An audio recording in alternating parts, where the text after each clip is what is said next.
Welcome back to the Gen 20 podcast. I'm Nicole. And I'm Marina. And today we're going to interview Cris Ramos Greene, author of the memoir, Embrace That Girl. Cris, we're so excited to have you.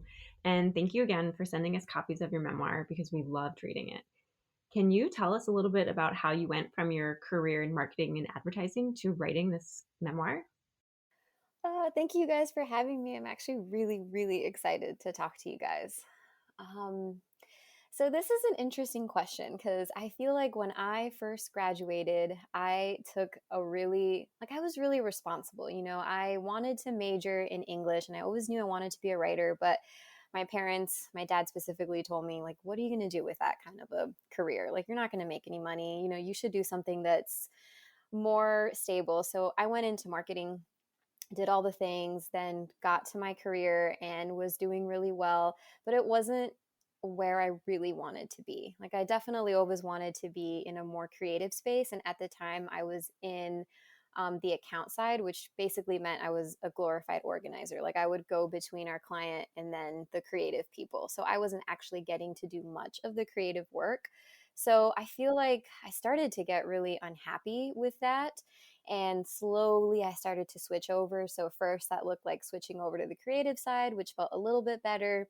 But then ultimately I was like, I'm still creating for other people. And it's not things that I want to create about. I mean, we're talking about like big brands. Like, it wasn't all terrible or anything, but it just wasn't what I wanted to do and the stories that I wanted to tell.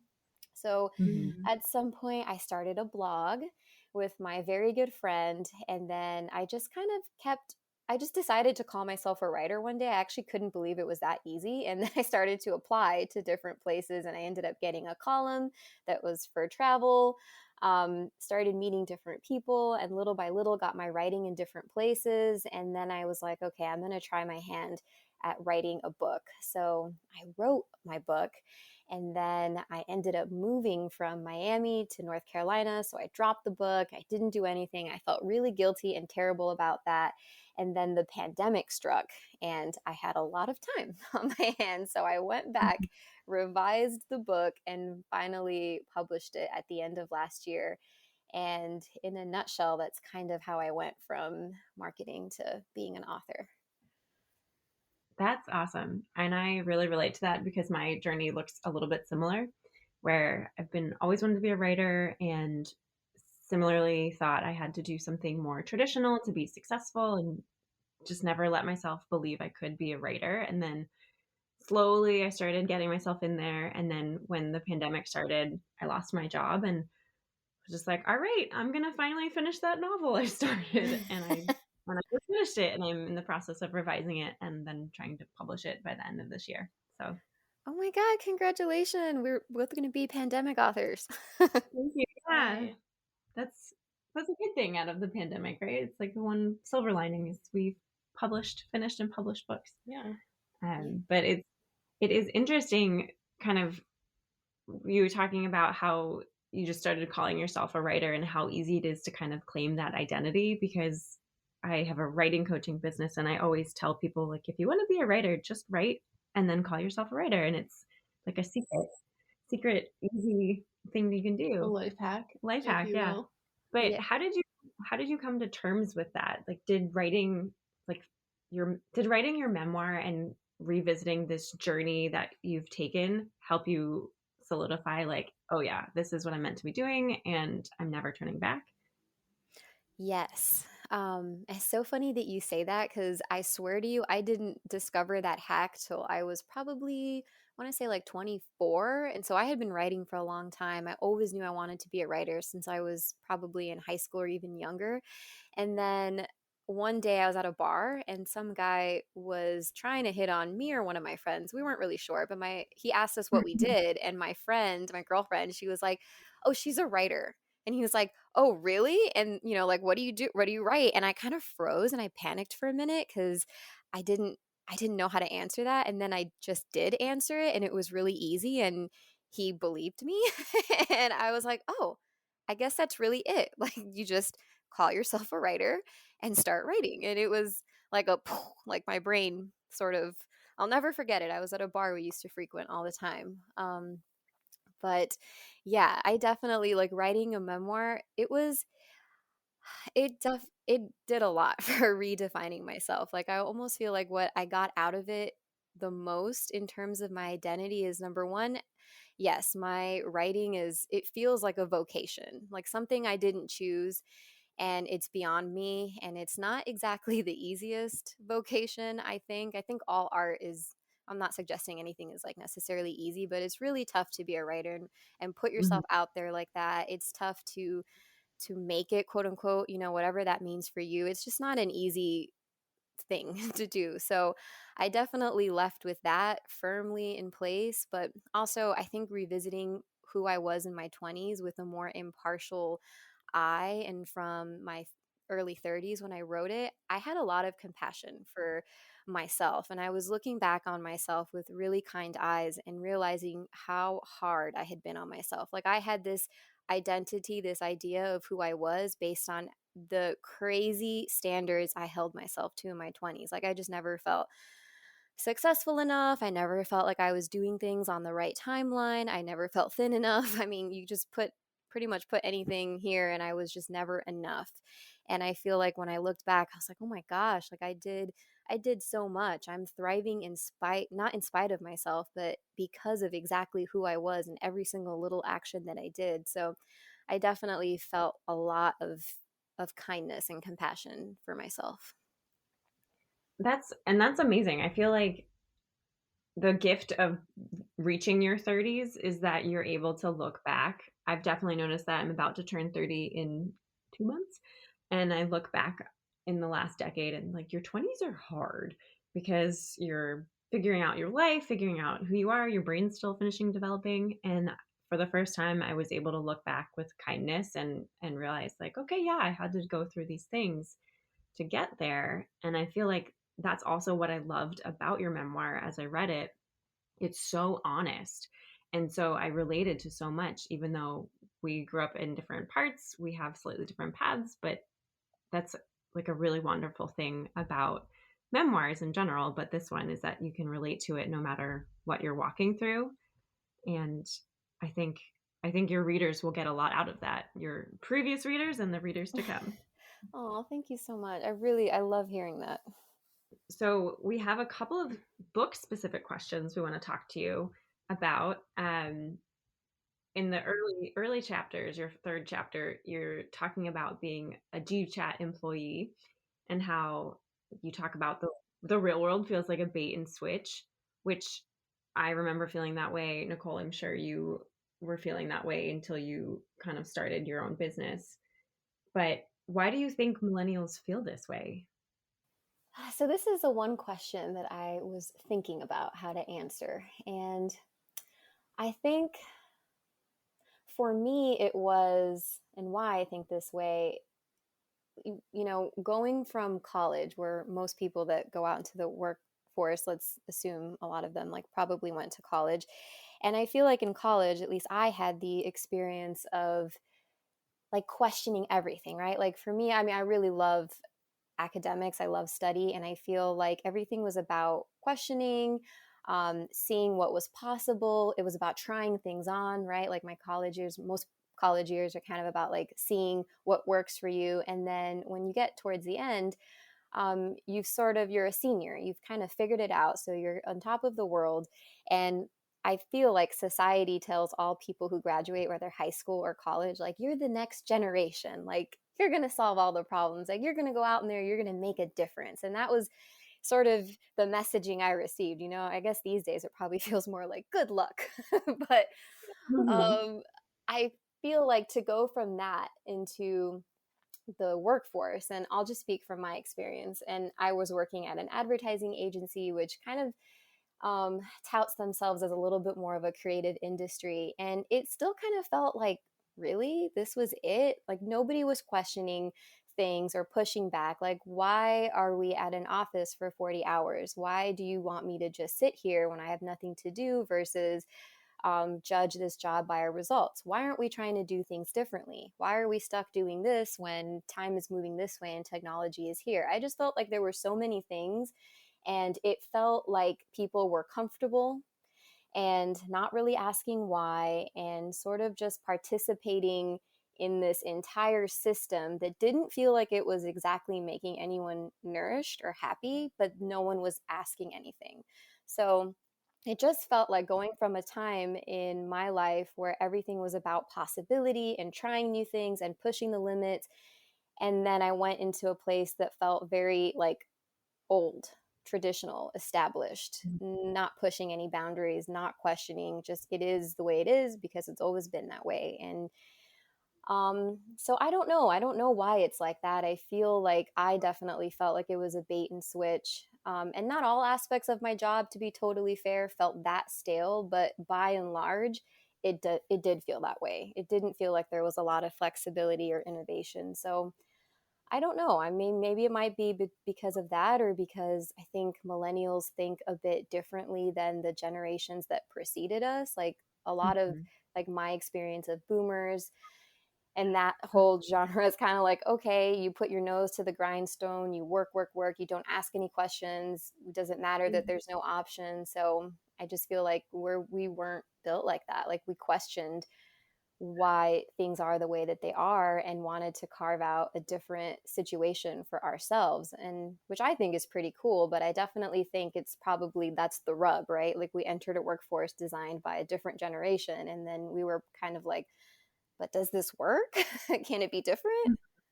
You know? Yeah. Yeah. I think that's like a really important point because it's kind of like when you're in college and like around that age, it's sort of like not sold to you as how it is, right? Like Mm-hmm. you're kind of told you're going to graduate and find a job you really like and all these things. And like for me in college, I had a job where I worked for like one of the departments there. And I just remember being like, I don't understand what these people do all day. Like I don't. There was four of them in the office. I did like little tasks for each of them, but I was like, I don't understand. And one day, I've told the story on the podcast before, but one day they gave me this huge stack of files for like data entry, and my boss was like, "Oh, this will probably take you a couple weeks to get through," and I was like, "Well, in like an hour," and I was like, "I don't understand. Like, am I supposed to draw it out? Like, I don't get it." And I don't know. To me, that felt like such a waste of time. Yeah. Yeah, I've definitely had jobs like that too where and I think Chris, you're right. It's like a huge gap in the generations. And I feel like I read somewhere that the millennial generation and our parents' generation, the like end of the baby boomers, there's like a bigger difference between us than the what was it, the baby boomers and the greatest generation or the silent generation, whoever their Mm-hmm. parents were. Mm-hmm. And I Mm-hmm. probably has something to do with the boom of technology when we were all babies. The computers were coming into our home, and then by the time we were in high school, it was our main Mm-hmm. trajectory. So it's just I've always like the advice I've been given by my family, which was always well meaning and well guided, was just so unapplicable. Like my mom always talks about she ended up in finance. She had an international affairs degree, thought she would do international banking, and ended up in a training program at a bank in Philly where she like ended up realizing she hated being in banking specifically. So her boss was like, "All right, well, I'm giving you the very much Reader's Digest version, but her boss said, we believe in you, and so if you don't like this path you're on, let's see if we can find you somewhere within the company to grow and learn," which does not happen now, and Or even very often, I would very often say. then, yeah. And she was able to find out that she liked um, finance, Finance. finance, and kind of went on a slightly different path. But then she stayed in that world for 35 years, and like I started my career in customer service because I thought I wanted to be doing something for startups or something with marketing because I didn't let myself believe or think I could be a writer. And I was like, I've had like 4 careers in the last 5 years. So it's so different. And so the job, like the advice I would be given was just like not applicable in 2012 or 2015 or 2019. Mm-hmm. Yeah, I also like There, like you just said that you've had like 4 different careers, and I feel like that is so the experience for a lot of millennials. Like I just don't think we're afraid to like pivot and try new things, whereas in the older generations it's probably about like being in one industry for a really long time so you get really good. Whereas we're more, I don't know, I think we're more adventurous in that way. Like we're okay making that change and trying new things and kind of like, okay, cool, didn't work. Whereas I feel like maybe someone from my parents' generation would be like, well, just stick it out for the next 20 years and see how it goes, you know? Yeah, like you can do anything for a year, but try it for like 4 more years. And Just to really see, you know? my brother finally gave me this piece of advice one day when I was talking to him about, finding a new job and feeling overwhelmed again. And he said, well, what is it? The sign of insanity is doing the same thing over and over again, expecting a different result. So Oh maybe you yeah. need to do something different. And I was just like, Wow, thanks, brother. I was like, okay. The more I thought about it, the more I was like, yeah, I kept getting closer to what I thought I wanted to be doing with all these jobs in publishing, but it was always the same template of working for a bigger company, working a 9 to 5, having no autonomy, having to deal with such like what is it, office politics Bureaucracy, all that. yeah. And it was like finally, oh, what if I did the things I liked, which is the writing and editing, but I'm my boss because more than anything, I love to be in charge and tell people what to do. So So, so it's like that's what I started. Yeah, I'm wondering if, and if this is a question, if you feel okay answering yet, but knowing, so you worked in the publishing industry and you have your book, are you thinking to go the traditionally published route and like seek out an agent and publication? Are you thinking indie route? Like, I'm just curious, knowing that you have that experience and you're at that point in your book where you want to go. So that is a great question because I'm kind of at the crossroads of figuring that out. These like I worked for some really big publishing companies, and so I've seen how the sausage gets made, and it's a little bit disheartening because I feel like publishing is one of those industries that is feels like it's still in the boomer generation Yep. where it's the last job I worked, all of my coworkers were probably 40 and younger, but it felt like it was the 90s in that office with the Mhm. drama and the things. And it was just like, okay, I don't understand. So I think my plan is just to get the full experience. I will submit my manuscript to an agent just to see, but I'm strongly leaning towards self publishing because I think it has more opportunity for flexibility and personal growth than it might be. I don't know. I could be just like Yeah. talking out of the wind, Well, but I mean, I have a self-published book and a traditionally published book. yeah. So which would you recommend, Nicole? I mean, I think you have to put a lot more work in with both of them than you think you might have to. Because even with traditional publishing, I feel like there was still a lot of legwork I had to do, even though I had a publicist. Mm, And, like, I mean, they're invested financially, but, like, you're invested emotionally, yeah. And you I know? and I feel like when people think of self-published books, they think of kind of what self-published books first were when the technology came out, which was kind of 100%. yeah, like flimsy printing and kind of cheapy looking covers Bad and maybe writing, typos. editing, Hmm. lack of editing. But It's now very different. it's so different. Like, can I ask, is your book self-published? Yes, I would love to answer this question. So it is, and I in the second book that I'm writing, I'm considering doing traditional. So I'd love to hear more of your experience, Nicole. But I actually chose to self-publish because I really like this book. I told you guys I had a pause, and then I revisited everything during the pandemic, which, obviously there was a lot going on in the world. I felt like I really poured my heart into it. I rewrote a lot of sections. It was really like a vulnerable thing for me. And Mm-hmm. I just felt like there was also a sense of urgency for me because, again, this was the early days of the pandemic when we really didn't know what the hell COVID was. And it just kind of felt like the time is now. So I actually did self publishing more from I really just need to get this out. And I know that with the Mm-hmm. publishing traditionally, there's more of a time investment. Like you got to send it and keep sending it. And then there's probably going to be more edits. And I didn't want to wait. So Yeah. I didn't necessarily even try that. But I've had such a really great experience. If you go this way, the indie route, I do think you get to put in a lot of work, but the creative control that you get and then putting out that final product, and it was really gratifying for me because it really felt like I put my blood, sweat, and tears. I hired out a lot. That being said, like I did a lot of research because I do think that there's a stigma, which, to be totally honest, it still kind of pricks me a little bit sometimes because I feel like when I say that I'm an indie author, I kind of want to say, wait, like I sent this to get professionally published by people that work in the industry. Like this is not just like a book I wrote and then went poop, you know? Because there is that like stigma. So yeah, but it was a really great experience. And I'm interested to see what the other experience is like now that I'm starting again and, don't mind Yeah. waiting. Well, it's like interesting to hear because that's how, like, I feel the exact same way about my manuscript, where I'm just so eager to launch it into the world, and is why I'm like more leaning towards self-publishing.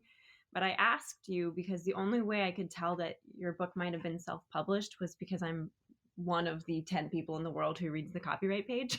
And so, I mean, it was so well written, so cohesive, and like your cover is stunning. And so, and the quality of the print, like everything looked great. And I was like, yeah, this is probably like a publishing house. And then I looked at the copyright page and I thought, oh, actually, I'll have to ask because it's so cohesive. So take that, people who think self-published books are crap. They're not. They're not. Yeah, thank you. I really appreciate that. It's actually, that was a goal of mine, not to like fool people, but I just didn't want anyone to pick up my book and think, huh, this looks kind of scrappy, or you spared this, or, anything like that. So I feel like I definitely take that as a big compliment because I hired an artist to do that, like everything. So thank you. Oh, you're welcome. And it's like, I love the soft touch. Yeah, the soft touch really levels it up. It's my favorite color, pink. But if anyone follows me on Instagram, you'll see me kind of mimicking the cover with the side of my face because that it's was just the such a best idea. I can't believe no one had done it after I'd seen yours. It's like, oh my God, this is so clever. Well, I just kept looking at it and I was like, I can make this face. Like, and I was at my friend's house quarantining and I said, Brinley, just take my photo until it looks like this. So we took like 30 because I kept moving, but it was great. And I feel like the title "Embrace That Girl" is such a perfect phrase for how we are dealing and moving through 2020 and 2021. Like just learning to embrace what we're all dealing with and learning to embrace ourselves as we are. So I want to kind of dive back into your book a little bit because I felt like there was this one section that resonated as well, where you're talking about when you're on the boat and feel like you're being a boat girl in chapter 9, and you realize you were an accessory and that you'd promised yourself you'd never be an accessory again. And I think so many times, especially in our early 20s, and especially for women, we're kind of learning to figure out our identity. And so we go along with what we think people will want from us, and we become like a secondary character in our own lives. So what advice do you have for women who might feel that way? Like, how can we get out from underneath our own thumbs? This is a really good question. And it took me a really long time. I don't even think for a while I noticed I was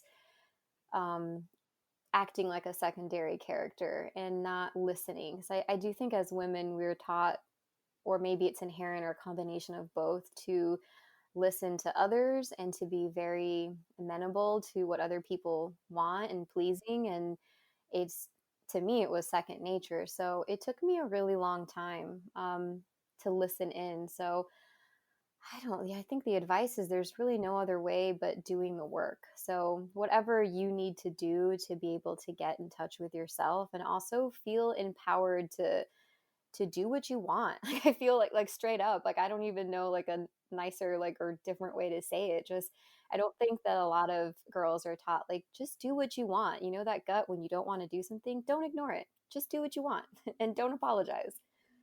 Yeah. Yes. Say that one again. Do what you want and don't apologize. Do what you want and don't apologize. Yeah, we're very into the whole unapologetic thing. Yeah, and I think that is another gift of getting to your 30s is that you just stop caring. Like, I feel like that was the biggest gift of 29, where I was just like, I just can't care about anyone else anymore. Like, what do I want? What's going to work for me? Here we go. Right. I feel the same. Yeah, for me, I've like kind of always not really cared what people think about me. I just kind of do my own thing, which I love. But I think that, yeah, like I've always kind of like, there's like traits that I always want to be like, oh, she's really hardworking, you know, she's really focused. Like I always want to give off those traits, especially in professional environments. Yeah. So like I feel like that's where I feel more focused on what other people think about me. That makes sense. Yeah. No, yeah, that does make sense. It's really easy for women especially to kind of seek affirmation because we're so socialized that way. But I've like with starting an Instagram that's public for my writing career, I had to really quickly stop obsessing over if I sounded funny or dumb. And it's been a very humbling experience to realize how few people care. I'm like, oh yeah, nobody's going to see it. It's fine. I'm just going to post. People, you know, it's so funny. Like, part of publishing this book, like when it was time to press the button, you know, theoretically, and put it out into the world, I got so nervous, and it still happens to me. Like I have a YouTube channel with my husband, which is really, it pushes on my comfort even more than writer, because I've been calling myself one since I was 25 at a bar. But being like on YouTube, I get really self-conscious. It's like not even something I share with my friends. Like there's like this whole other part of my life that every week I'm putting out a video and learning, and strangers are connecting with me, and I still feel weird sometimes sharing that because of caring what people think. And it's still a struggle for me even in my early 30s. So yeah, I'm working on doing what I want and not apologizing even more. And I feel like I feel like every year I care a little bit less to just be myself, and put myself out there, and know that whatever I'm putting out there is valuable, just like it's true for you. What you're putting out there is totally valuable for someone. And, you know, screw the people that think that it's not. It's just you're not their target. But I feel like in some days I'm like, I can't wait till I'm 40. I feel like I'm really not going to give a fuck then. I'm sorry. Can I curse? Should that be edited out? No, it's okay.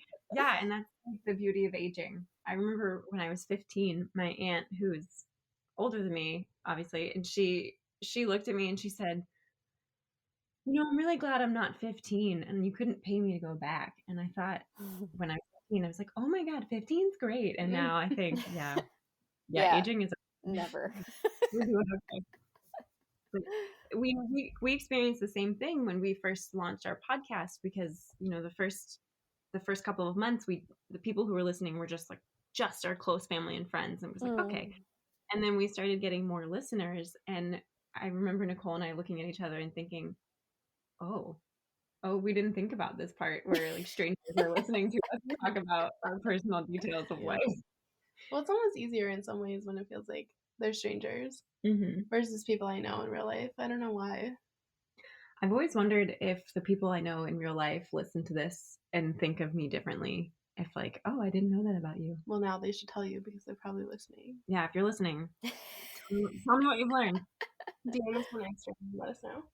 But yeah, it's definitely an interesting exercise, especially like we are all writers, and writing is very like kind of introverted and reflective. And so then to put yourself out there in audio or video, it's the opposite task. And so it's definitely stretching your muscles to kind of be a little bit more yourself. Yeah.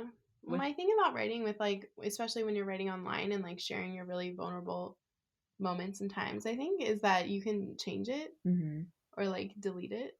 You can edit written words. Yeah. But like with video and audio and like even publishing a book, you can't do that. Can't take it back. You know? Yeah.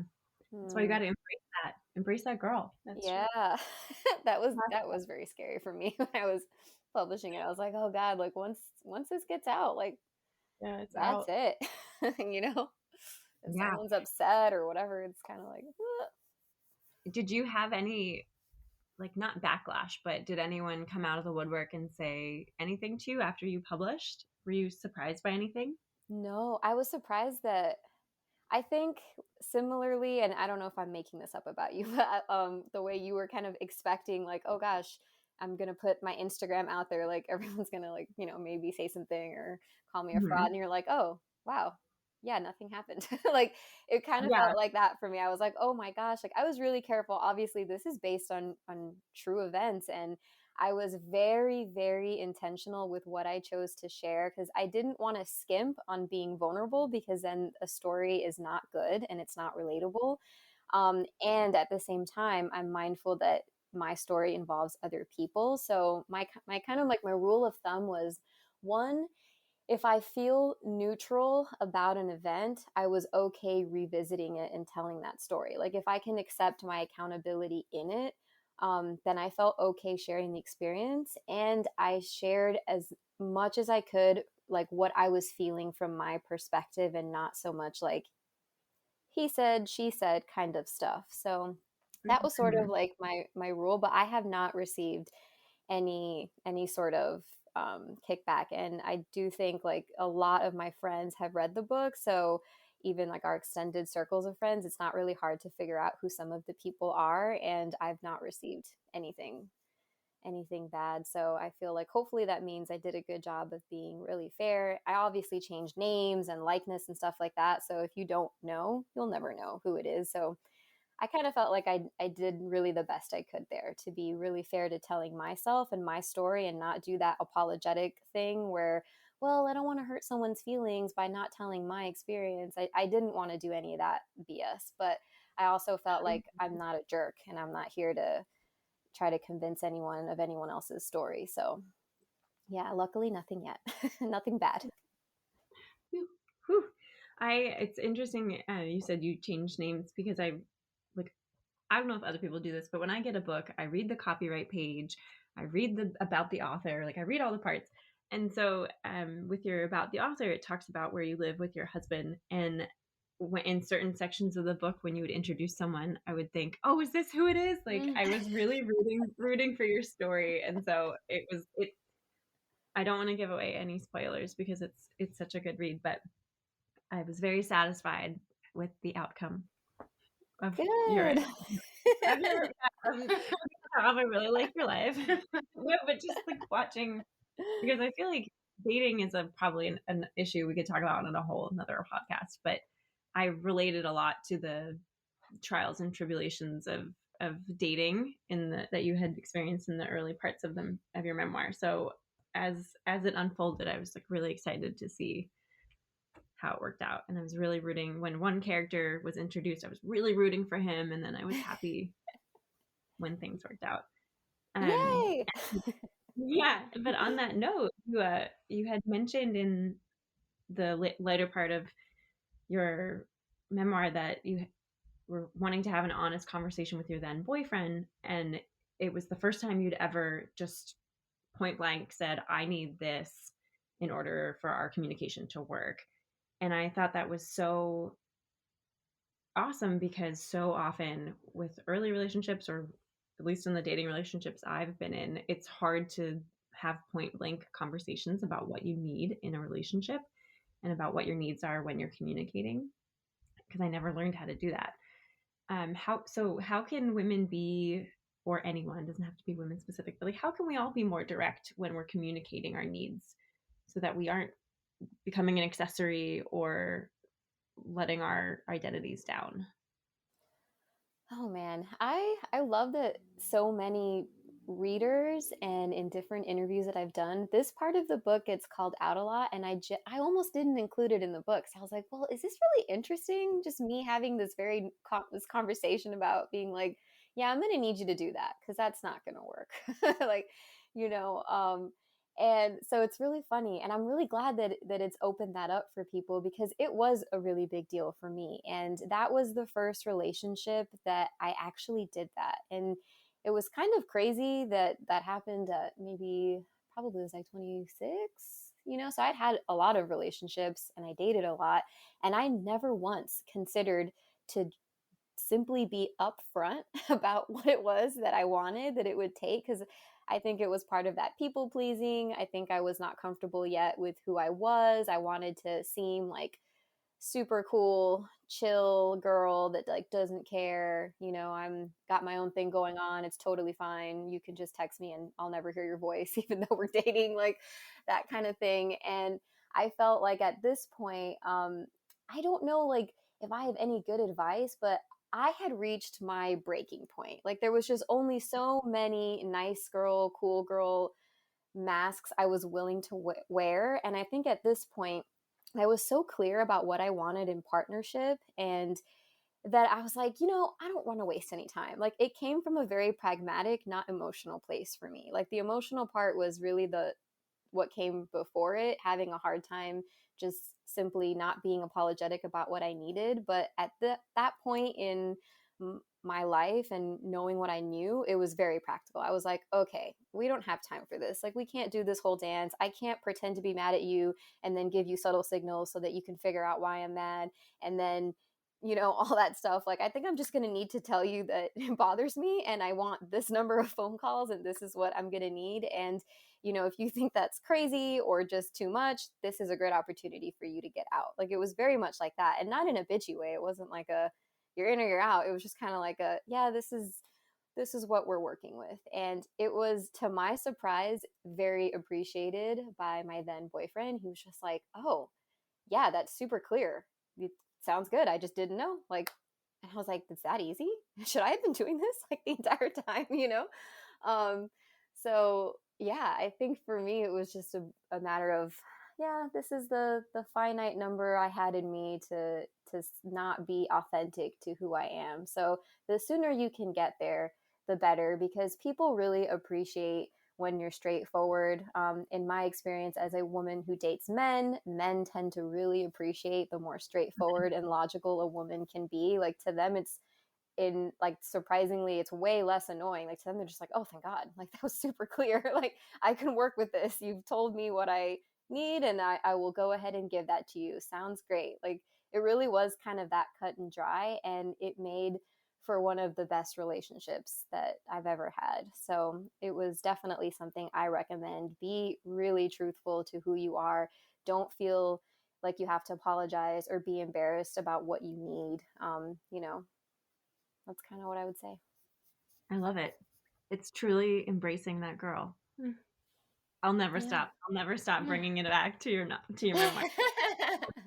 Well, Cris, we're going to have to wrap up because we've had you for a long time, but thank you so much for sharing your story with us. It's we loved reading it, like I said earlier, and we hope that everyone listening will pick up a copy. Where can people find you if they want to learn more, reach out? Oh my gosh. Well, I've loved chatting with you guys so much. So thank you for having me and for reading my story. That's really something that I don't take for granted.